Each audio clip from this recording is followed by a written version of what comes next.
like we have a few people joining us. Welcome, everyone. It's 11:58, and I think Lynn and I are ready to go. So we'll just wait a few more minutes, maybe a minute or two past 12 for everyone to settle in and join us.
All right, it's 12 o'clock. We've had a few more people join us. We'll maybe give it another moment to let a few more people trickle in.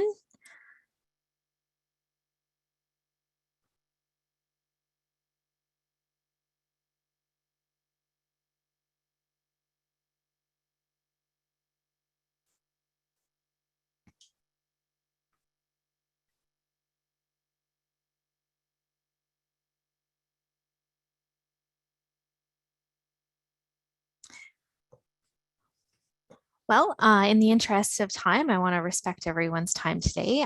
Thank you all for joining us. My name is Tracy Broughton. I'm the Executive Director for SAS Canola. We're so happy to have you join us today for a market development focused webinar we're holding in conjunction with Alberta and Manitoba canola growers. One common goal of the three provincial canola grower groups is to maintain and build domestic market share of canola oil. We advocate the healthfulness, the affordability, and versatility of canola oil on farmers' behalf to government, through ambassadors, and directly to consumers. By working collaboratively with our partners in the canola industry and other agricultural associations, we are able to have a stronger voice and increase canola's market share. For various market development initiatives, including the Calgary Stampede and Agriculture in the City, our directors and staff have an opportunity to share canola's story more closely with consumers. With this webinar, our goal is to empower our members, farmers, to leave you feeling informed for when family members and consumers ask questions about the crop you grow. I'm pleased to introduce our speaker today, Lynn Weaver, who's a registered dietitian and professional home economist. Lynn is the market development manager for SAS Canola and is responsible for working with Alberta canola and Manitoba canola growers to develop and execute national market development strategies on behalf of Canada's 43,000 canola farmers. Please feel free to type in any questions you have into the Q&A during the presentation, and following her presentation, we'll have a Q&A discussion with Lynn to answer any of those questions. At this point, I'll turn it over to Lynn to get things rolling. All right, well, thank you so much, Tracy.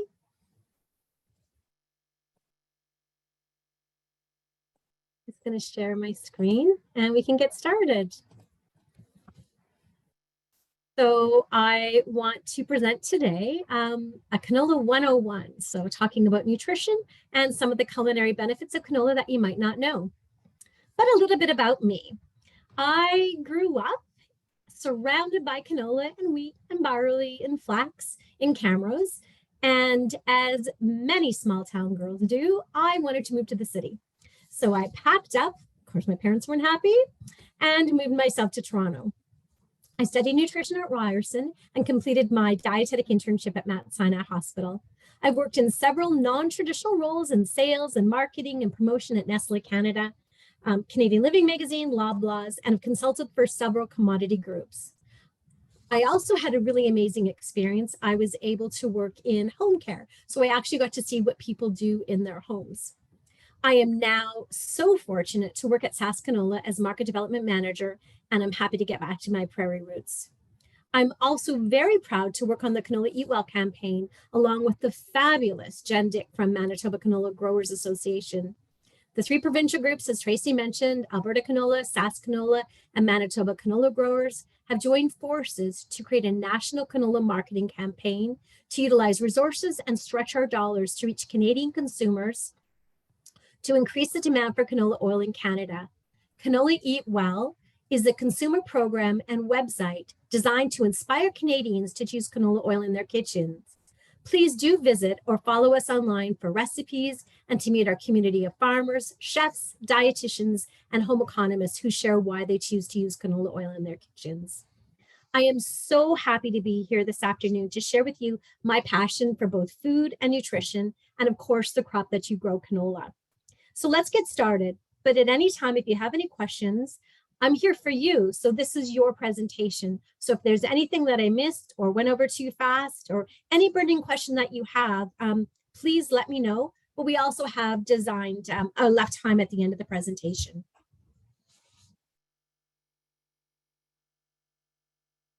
So today I'll be doing a little bit of a Fat 101. I'll specifically talk about canola oil, the health benefits, the fatty acid profile, and the culinary uses.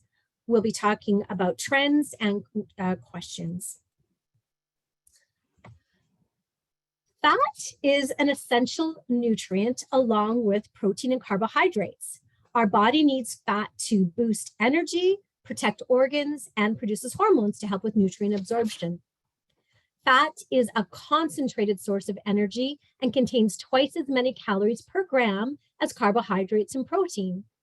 Our bodies store fat for energy to use later.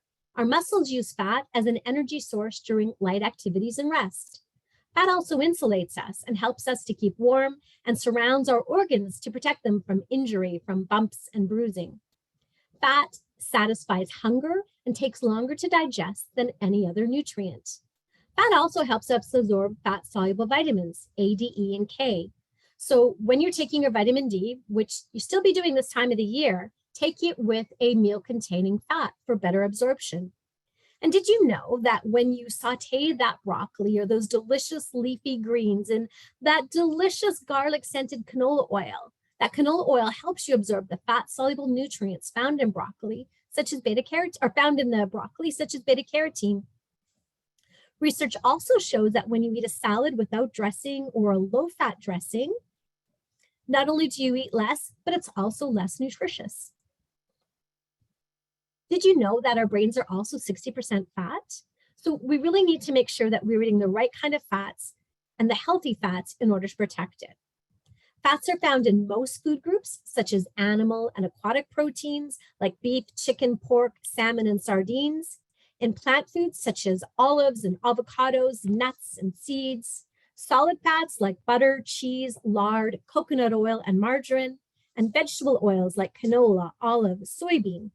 But there are many different nutritional differences in the fats that we choose to eat. Fats are triglycerides that are made up of a combination of glycerol and fatty acids.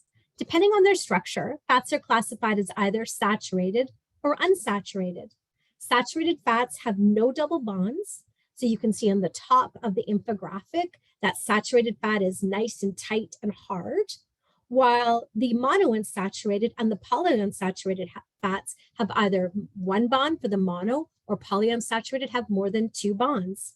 And that's what makes them different. We don't like to use the terms anymore, good or bad, or healthy or unhealthy, but saturated fat needs to be limited, trans fat absolutely avoided, and both saturated and trans fats replaced with healthy, and I know we're not supposed to say it, but it's true, healthy monosaturated and polyunsaturated fats. Saturated fats are generally solid or waxy at room temperature and come from mostly animal foods like butter, lards, and tropical fats like coconut oil. Eating too much saturated fat is linked with raising levels of bad LDL cholesterol in the blood and increasing internal inflammation. Current dietary guidelines recommend that we eat less than 10% of our calories per day from saturated fat. And the American Heart Association even goes further, limiting saturated fat to no more than 7% calories. There has been a debate over the last couple of years, well, actually decades, whether or not saturated fat is bad for heart health. But current research suggests that these conflicting findings are these research findings are very conflicting for consumers. But what we do know is that compared to unsaturated fats, there are no specific health promoting benefits to eating saturated fat. Eating mono and polyunsaturated fat in place of saturated fat lowers bad LDL and improves the ratio of total cholesterol to good HDL, lowering the risk of heart disease. Know that in Canada, heart disease still remains the #1 cause of death, and it is also the leading cause of death leading cause of death in the world. What fat we do eat does matter. Eating mono and polyunsaturated fats in place of saturated fat can help prevent insulin resistance, a precursor to diabetes, also prevalent in Canada. So while saturated fat may not be as harmful as we once thought it was, evidence shows that unsaturated fat remains the healthiest type of fat to eat. Nearly half of all Canadians eat too much saturated fat. Health Canada is currently consulting on mandatory front of package labeling for foods high in saturated fat, as well as sugars and sodium, so that they can easily be identified and avoided. Health Canada's position on saturated fat is that foods that contain mostly unsaturated fat should replace foods that contain mostly saturated fat. And these guidelines are in keeping with the dietary guidelines for Americans and the World Health Organization, as well as many other countries around the world. Trans fat is artificially made when hydrogen is added to liquid vegetable oil to make it more solid. You start off with a healthy oil, you add intense pressure and heat, and it becomes solid. Partially hydrogenating oils makes them more stable and less likely to become rancid, increasing the shelf life of baked or snack foods. There are some naturally occurring trans fats found in very small amounts in animal proteins such as milk or cheese, but they do not seem to have the same negative effect as the artificially made trans fat. The next time you buy a carton of milk or cheese, take a look on the nutrition label and you'll see that there is a small amount of trans fat in there.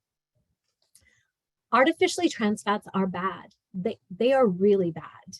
They are just terrible. They can increase your risk of developing heart disease by increasing your bad cholesterol, decreasing good cholesterol, and fostering the buildup of fatty deposits that can clog your blood vessels that can lead to a heart attack. They also contribute to insulin resistance and create inflammation. Canada was the first country in the world to ban trans fat in 2018. And on December 6th of last year, Cargill announced their commitment to removing industrial processed trans fats from edible oils by the end of 2023 to help comply with World Health Organization recommendations. But wait, we banned them. Why am I still finding trans fat in my package of cookies that I bought 2 weeks ago? Well, always look for a partially hydrogenated oil on your in-store bakery ingredient list. Unfortunately, in-store bakery products do not have to show an ingredient list, and they're able to use enough basically enough shortening with enough trans fat that in this label that you can see, the trans fat is now 1.5 grams out of this package. So if an item has, this is where it gets sneaky, but if an item has 0.5 grams of trans fat or less, it does not need to be declared on the label itself. But that 0.5 milligrams of trans fat can add up, as you can see on this package of cookies. Trans fats can have harmful effects even in small amounts. And with each additional 2% of calories from trans fat consumed daily, the risk of coronary heart disease increases by 23%. When I look at this package and the cookies that I bought, it makes me really, really angry and better understand why consumers are so confused with the never-ending conflicting nutrition messages. But also, I should have known, look at the price. It was $2.50. There's no way they could use butter and still sell that cookie and make any money from that. Saturated fats are usually liquid at room temperature and are predominantly found in plant foods such as vegetable oils, nuts, seeds, and avocados, as olives, as well as fatty fish. When used in place of saturated fat, monounsaturated and polyunsaturated fat helps lower cholesterol levels. Monounsaturated fat is another healthy fat found naturally in olive and canola oil, non-hydrogenated margarine, avocados and nuts like almonds, pistachios, pecans, and cashews. Oils that contain monounsaturated fats are typically liquid at room temperature, but start to turn solid when they're chilled. I don't know if you've ever put a bottle of olive oil or had salad dressing that was made with olive oil, but if you put it in the refrigerator, you're going to see that it starts to solidify. Monounsaturated fats lower LDL or bad cholesterol levels, but maintain healthful levels of good high-density lipoprotein cholesterol. However, simply adding monounsaturated fat to your diet will not have this effect unless you reduce your intake of saturated fat. Polyunsaturated fats also help to reduce bad cholesterols in your blood, which helps to lower your risk of developing heart disease and stroke. They also provide nutrients to help develop and maintain your body cells. Oils rich in polyunsaturated fats also contribute to vitamin E in the diet, an antioxidant that most of us need more of. Omega-3 fats are healthy fats with many benefits for adults and children. In infants, omega-3 fats help with brain, nerve, and eye development, and in adults also contributes to lower risks of heart disease, cancer, dementia, Alzheimer's disease, and depression. In my inbox, almost every day, I'm getting more and more, or I get at least one article on omega-3 and the health benefits. If you look at this slide, you can see that there are two different categories. So there is the plant-based or the marine-based omega-3 fats. ALA, or alpha linoleic acid, is a plant-based and specifically works at eye, nerve, and membrane development. We want to aim for about 1.1 or to 1.6 grams of ALA a day. So flaxseed is a wonderful source of omega-3, along with canola and walnuts, and margarine made with canola oil. When I look at the flaxseed, canola, and walnuts, I look to you farmers for a little bit of oats for this incredible granola. But look how easy it is to get that amount of ALA in our diet. DHA and EPA, docosahexaenoic and eicosapentaenoic acid, are marine-based, and they have a role in brain, nerve, and eye development in infants. They can also prevent and treat heart disease, lower risk of stroke. They're marine-based, so we need to get these fats either from fish or either from algae. Canada's Food Guide recommends at least 2 servings a week. And in terms of supplements, if you don't like fish, the research on nutritional supplements or fish oil supplements is a little bit conflicting. So it is best, if you can, to have 2 fatty fish servings a week along with your ALA. Polyunsaturated fat is an omega-6 fat, another essential nutrient found in plant oils. And it is the fat that we probably eat the most of. Safflower, grapeseed, sunflower, wheat germ, corn, walnut, and cotton seeds are among the highest levels of omega-6 fats. There's been much discussion about the optimal ratio of omega-3 to omega-6 and how much monounsaturated fat in our diet to make it ideal. That hasn't been determined yet. We're still waiting for that. So the big question is, how do fats compare to each other, and what does it look like for canola? And this is my favorite chart. So this is a comparison of dietary fats, which makes it really, really easy to compare all of the fats that are out there. So from the discussion that we just had, we know that we need to reduce saturated fat. And we know that we need to increase more omega-3 fats and more of the monounsaturated fats in our diet. So this chart just does an amazing, beautiful job of showing people which foods are higher in saturated fat and which foods contain the other healthy fats.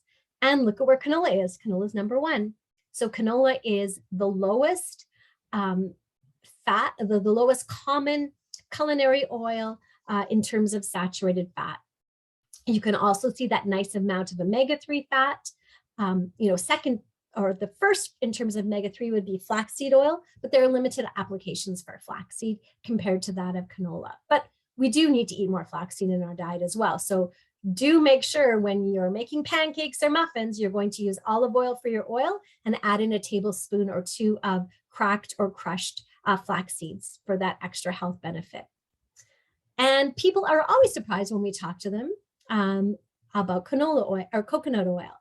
So coconut oil is the highest in saturated fat.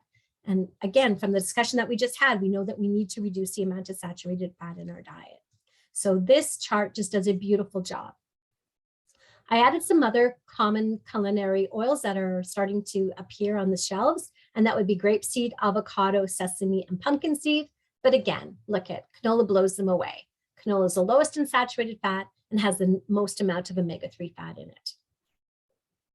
So canola oil is low in saturated fat, about 7% of total fatty acids, and it's lower than any other common cooking or salad oil. It does have that amount of omega-6 fat. We probably get enough of that in our diet, but canola still is a source. It is an essential nutrient. It is high in plant-based omega-3 saturated fat, which is 9% of total fatty acids, the most of any common culinary oil. It is rich in monounsaturated fat, 62% of total fatty acids, and it has an ideal ratio of omega-3 to omega-6 fat. Canola oil also contains vitamin E, an antioxidant, and vitamin K, which is needed for normal blood clotting, and it is trans fat free. So did someone have a hand up? I wasn't sure. Okay, I'll keep going on. So compared to other common cooking oils, canola oil is healthy. We made that clear with the discussion earlier. It's affordable, which is really, really helpful. When I was a home care dietitian and we started talking about the Mediterranean diet, I couldn't ask some of my elderly home care clients or people living on a fixed income or having issues with food security to buy a bottle of olive oil. It's just not feasible. Canola oil is also versatile. So it helps, you can use it for baking, sauteing, high heat, deep fat frying, salad dressings, and marinades. And you can't get that from many other oils. And of course, it is grown in Canada by amazing farmers like you. So you can see that I'm a huge fan of canola oil. I'm a little bit biased, only because I understand what I know about the nutrition. So what do some of the other experts say? Well, in 2006, the US Food and Drug Administration authorized a qualified health claim for canola oil based on its content of unsaturated fat. The claim states that limited and not conclusive scientific evidence suggests that eating about 1.5 tablespoons or 19 grams of canola oil daily may reduce the risk of coronary heart disease due to the unsaturated fat content in canola oil. To achieve this possible benefit, canola oil is to replace the similar amount of saturated fat and not increase the total amount of numbers of calories that you eat in a day. So it's not just me. If you're looking for more research, there is an abundance of research found that you can see at the Canola Council of Canada. So you can either find this information through a link through Canola Info, and when you look at resources and then you look at research, or if you're to go directly to the Canola Council. But there, gosh, I couldn't even count the amount of studies that there are talking about the health benefits of canola oil. So we've talked about nutrition. We can see that canola oil really, really blows all other oils away. But let's talk about the culinary uses, and this might be some new information for you as well. Fat plays several important roles in cooking. It acts as a heat transfer medium in frying, creates crisp textures and intense flavors when browning. It moistens and tenderizes food. It aids in leavening, and it creates emulsions to give the food a mouthfeel that we really enjoy. So this substitution is really handy when you're looking at replacing your solid fat or that shortening or lard or even butter. And you can do it and reduce calories by up to 25% by reducing the amount of solid fat to the amount of canola oil that you're using. Canola oil is light and clear and has a mild flavor that does not interfere with the taste of baked goods. It blends easily with other ingredients to produce a moist, soft product. It also, by replacing your solid fat with your liquid fat, you can reduce the trans fat and the saturated fat in your baking. What I like to do is, if I still want to have a little bit of butter or that flavor of butter in my baking, I'll go half and half. So I'll do, if the recipe calls for 1 cup of butter, I'll do a half a cup of butter and a half a cup of canola oil for that flavor, for the baking properties of butter. But then I'm also reducing the fat, or reducing the saturated fat, and also saving money, because lots of times butter is really expensive. Smoke point is also really interesting, and canola oil has one of the highest smoke points. Smoke point refers to the temperature when the fat starts to break down, both from flavor and a nutrition standpoint. Canola has a high smoke point of 468 Fahrenheit. Iolaic canola oil has an even higher smoke point at 475 degrees Fahrenheit, and that's typically the canola oil that restaurants and institutions are using, because they're reusing that oil at high temperatures, usually for deep fat frying. So now I guess I'll just take a pause and see if there's any questions with regards to the health properties or the culinary aspects. We do see. Okay, no questions. All right, so trends. Now, obviously, the last 2 years, we haven't talked to as many consumers as we normally do, but we still get a really good sense of what's going on in the community. So yeah, in the community. So I'd like to talk to you today about the 2020 Canadian Retail Market Share Report. And that's the latest report that we have. It was done at the end of October 2020. I'd like to talk to you about oil processing, because we get lots of questions about oil processing, coconut oil, and a little bit about olive oil as well. So this is the 2021 data, again, ending on October of 31st. And you can see that canola oil in Canada still is #1. So yay for that. So this means that people in grocery store only are choosing to buy canola oil. And that number has had a little bit of a drop in 2019, but we're still #1 and still higher in 2020 at 34.8. So overall, #1 in Canada. This is what the retail market share looks like by province. We can't break it down into individual provinces, but rather in groups. So you can see the blue here is canola oil, and you can see in the total West, canola oil absolutely wins and beats and overtakes all other oils. So total West, including Mansask, Alberta, and BC, canola oil is #1. In the Maritimes, it also is #1, and Quebec, it's hand in hand with olive oil. But we see that in Ontario, actually, there's really room to grow. And that's why lots of the marketing work that we do takes place in Ontario, or is focused in Ontario at getting Ontario consumers to better understand the benefits of canola, because we do have that shift in market. And you can see that in this Ontario market share that olive oil actually had a really big jump. So we're not sure why. In fact, vegetable oil decreased in 2020, but the increase of olive oil happened, while canola oil also increased. But we're really watching that olive oil to see where that's going to take us. Processing. This is something that, again, I know that you've probably all done it, but if you go and you Google canola oil, there's lots of terrible things that they say about canola oil that are untrue. And processing is the question that we seem to get the most now. So processing. Most cooking oils contain no additives, preservatives, or special flavorings. For centuries, heating or crushing the oily parts of plants like nuts or seeds extracted the oils.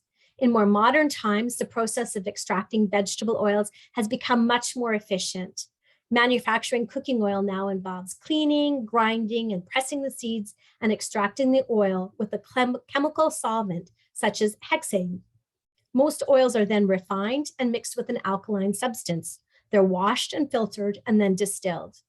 Refining removes trace elements that gives oils an undesirable taste, smell, or color. Hexane is used to extract the maximum amount of oil from the seed. It is a very volatile solvent, but it has a low toxicity. Hexane has been used to extract oil from plant materials from the 1930s, and there's no evidence whatsoever to substantiate any risks or dangers to consumers when foods containing trace residual concentrations of hexane are ingested. It has been estimated that refined vegetable oils extracted with hexane contain approximately 0.8 milligrams or 0.8 parts per million per kilo. It is also estimated that the level of ingested hexane from all food sources is less than 2% of the daily intake from all other sources, with the majority of the source being gasoline fumes. There appears to be very little reason or concern about the trace levels of hexane in canola oils, despite, again, what you see on many websites. Olives, oils such as olive, avocado, peanuts, sunflower, coconut, and even canola can be cold pressed. This method entails minimal processing, and the resulting oils contain more plant chemicals such as antioxidants and sterols that contribute to their healthfulness. Unrefined oils are more heart healthy as they contain more antioxidants and are more flavorful, but also they're less stable. You'll see that extra virgin oil, olive oil, or flaxseed oil has to be kept in a dark brown or green container so that the light is not let in, so that it oxidizes. These oils may need to be refrigerated, and then again, they solidify, so they're hard to use, but many can't be heated. And it's important to keep in mind that unrefined oils have the same fatty acid profile and calorie content as refined oils. So in term, they're, the nutritional properties are almost the same.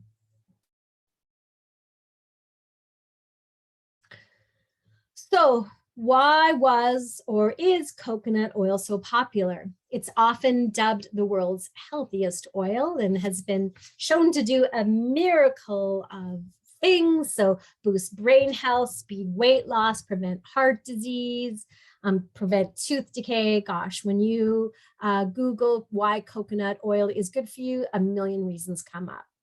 However, remember that slide that we saw, coconut oil is 87% saturated fat, and our goal is to reduce our saturated fat to 10% of our daily intake.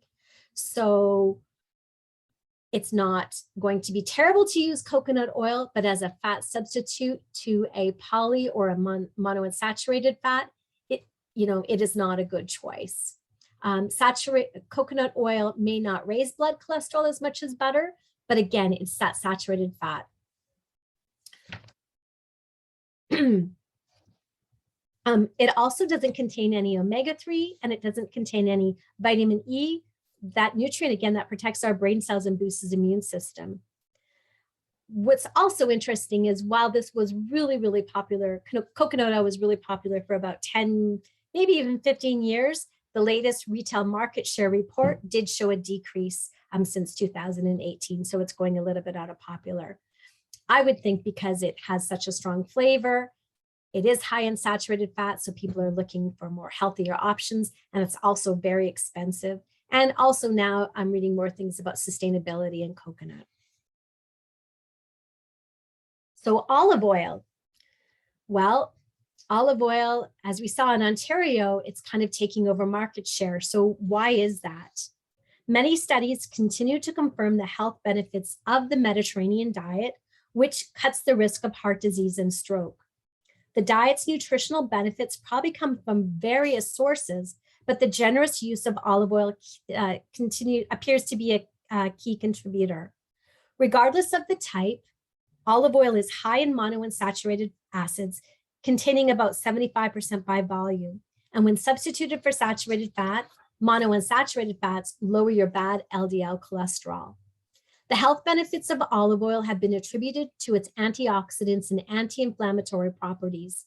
In fact, observational studies have shown a link between lower risk of cardiovascular disease and some cancers and even dementia in people who consume higher amounts of olive oil than those that use little or none. Extra virgin olive oil does offer something extra that regular olive oil does. Extra virgin olive oil is pressed mechanically from ripe olives and processed without heat or chemical solvents, like we discussed. This protects the chemicals in the oils called phenols. In contrast, regular, highly processed olive oils lose these chemicals. Small laboratory-based experiments suggest that higher concentrations of phenols may provide extra antioxidant effects. But even so, there's no definitive studies that show that extra virgin olive oil has a greater ability than a refined oil to prevent heart problems, cancer, or diseases. And olive oil is not the sole ingredient in a Mediterranean diet. Think of it as just one aspect of a style of eating, which includes plenty of fruits, vegetables, and nuts, whole grains, limited amounts of red meats, as well as other aspects such as eating with others, eating in social settings, and getting more activity. So this bottle here on the slide it's a Kirkland product, and it only contains 15% extra virgin olive oil. So remember when we talked about processing, most of this olive oil that is being touted as being healthy is actually the same as canola oil. A little bit of a different fatty acid profile, where canola would actually exceed this because this doesn't contain all of those phenols that a very, very high quality extra virgin olive oil would. I actually just attended a class on an olive oil tasting class, and in fact, we have a really, really difficult time really getting the olive oil that they do eat in Greece, in Spain, and in Portugal, because it's kept within the country. And the olive oil that we're sold is just a generic olive oil that has been processed similar to the way that canola oil is processed. So when I think we look at that Mediterranean diet, we may, looking just specifically at olive oil as the health benefit, I don't think that we can do that in Canada because we're not using the same kind of olive oil that they are purchasing. And from an economical point of view, I do think of that person at home, that, new mom or that elderly person that is on a fixed income that can't afford to buy it. I could never recommend it as a dietitian because I didn't feel comfortable recommending something that was so expensive, where canola oil absolutely fits the bill. So key takeaways: fat is an important part of our diet. We need to eat healthy fat, but just not too much. So yeah, eat fat, the right kind of fat, but not too much of it. Eat less saturated fat. And unfortunately, most saturated fat is found in animal products. So we probably should be following more of a plant-based diet. But you farmers, you grow all of those other things as well. So you're growing beans and peas and lentils and chickpeas. Those foods are very good for us. We need to start eating more to reduce our saturated fat. Trans fats are bad, very bad. I wish that they actually were banned, but as you can see, they're still, still found in some products. So just be really careful when you're buying. Usually the only place that I find them now is grocery store bakery items. Eat more omega-3 fats, so canola, flaxseed, hemp hearts. I know that you're growing those ingredients or those commodities as well. We really need to eat more of them. They're so inexpensive. I mean, flax seeds, to add some flax to our diet, to cook in canola oil. It's, from a health perspective, we just need to be using more of those ingredients. Canola oil is healthy, versatile, and affordable for everybody. So everybody can be included when we are making those recommendations. Canola oil is low in saturated fat, a source of omega-3, omega-6, and monounsaturated fats. It is something that we really all in Canada should be. So we should all be talking about canola oil and promoting its use, because we know that it was developed in Canada and we grow this amazing crop. And we know that, almost 90% of our crop gets exported to other countries. And the reason why they're also buying it is because of the health benefits. So we need to be really, really proud of what we do here. And now, time for questions.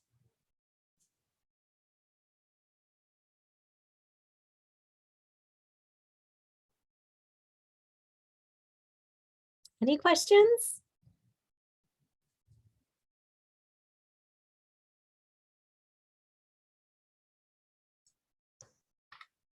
So, oh, sorry, Tracy. it looks like there's a couple in the Q&A if you'd like me Okay. to read them out. Sure. Crystal Berthollet. Many restaurants do choose canola oil for their deep frying foods. For example, McDonald's frying US specialty canola. So if canola is so healthy, why are we always taught that deep fried food is so terrible? The blame is usually placed on the frying oil being bad, but why is this the case if canola oil is healthy? Well, I guess overall, we still need to eat less fat in our diets. And remember that slide where I said, almost 50% of Canadians are eating too much saturated fat. We're probably eating too much fat overall. So, to say that we need a diet that's high in fried food, we have to, we still have to look at overall our intake of fat to watch that. And I know that there is some research that talks about some chemical compounds do occur when fats are fried. So again, it's probably something that if you're eating it occasionally, my favorite food is fish and chips, for goodness sakes, it's fine. But to eat it every day, again, fried foods, we know that that's not healthy for us. Thanks, Lynn. Wayne Truman. Hello, Wayne. Thank you for your question. Lynn, with all the health benefits of canola oil, it's surprising why vegetable oil is still so popular in Ontario. Is it strictly a price differential since soybean oil is a byproduct in comparison to the meal that is used widely in the livestock industry? What else can be done to get the healthy messages of canola oil? Is there proof that canola oil may have an impact on dementia along with long-term heart health benefits? Well, thanks for the question, Wayne. You asked a lot of questions there. So, I hope I answered them all. Tracy, just remind me if I miss anything. Absolutely. In that full packed question.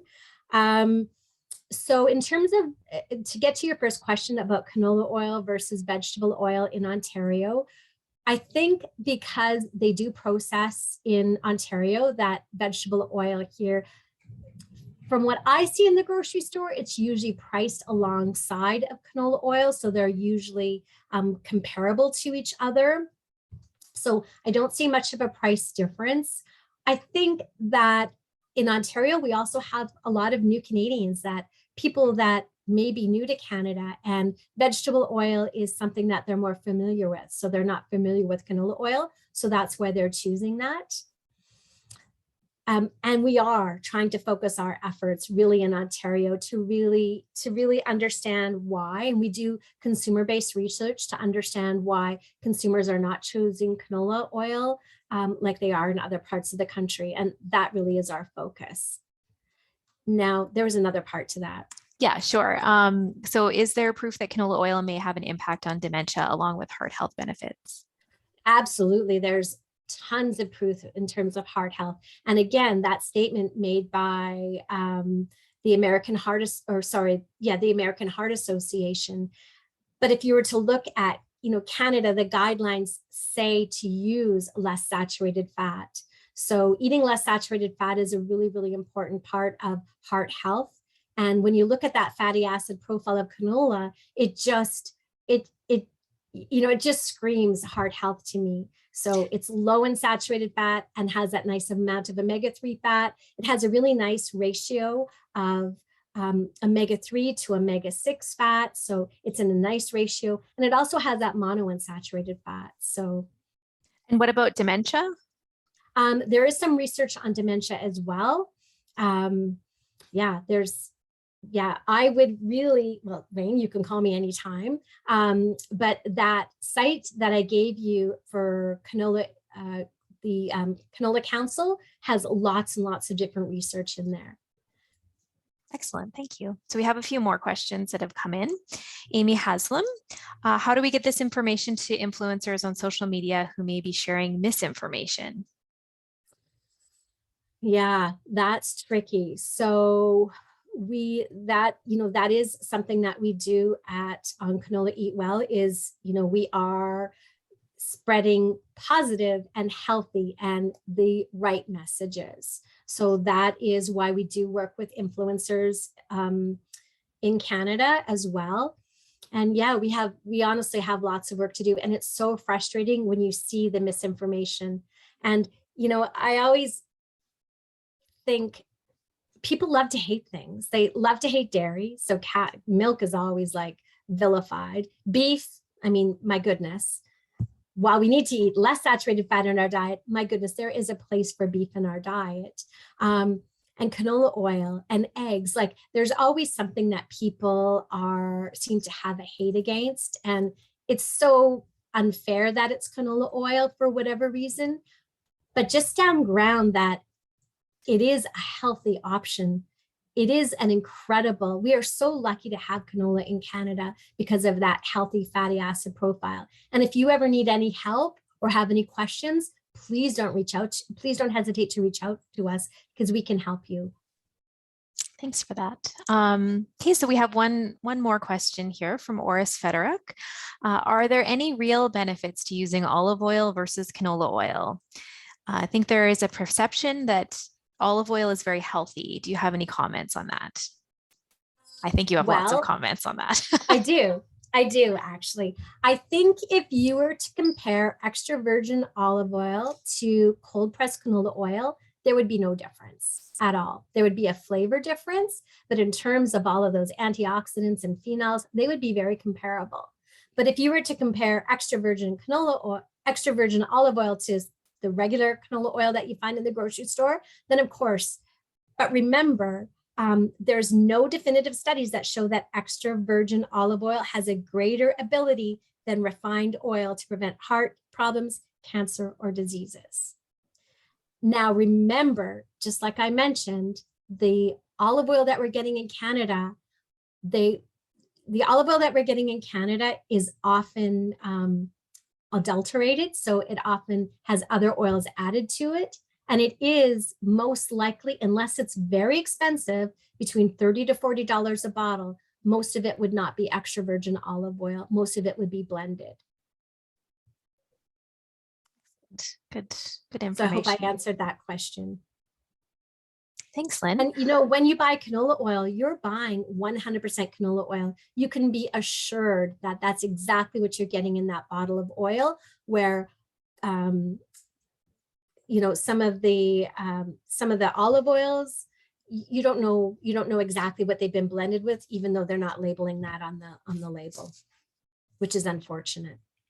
There was a really good marketplace done a couple of years ago, and even if you look on to Health Canada website, we know that olive oil is adulterated. They just don't have the resources to go out there and be able to test every bottle to see what's actually in it in order to pull it off the store shelves for misleading.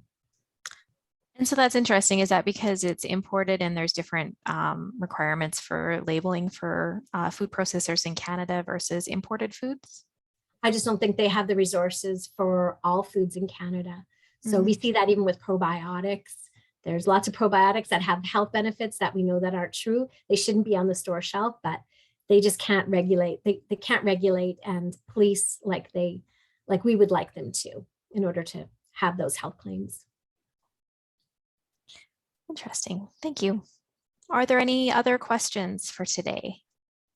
I did have one more slide, and that was I realized I should have shared that. So I'll just share my screen quickly, Tracy, if Mhm. that's okay, because that's where you can get more information. So, or my contact information, and then also my fabulous colleague, Jen Dick, as well. So please, it is our job to help you. And we all need to do this together. It can't just be us as well. So we need everybody to talk about the amazing health benefits, the amazing culinary benefits, and all the versatility with canola oil. So I'm just going to share that screen for a second.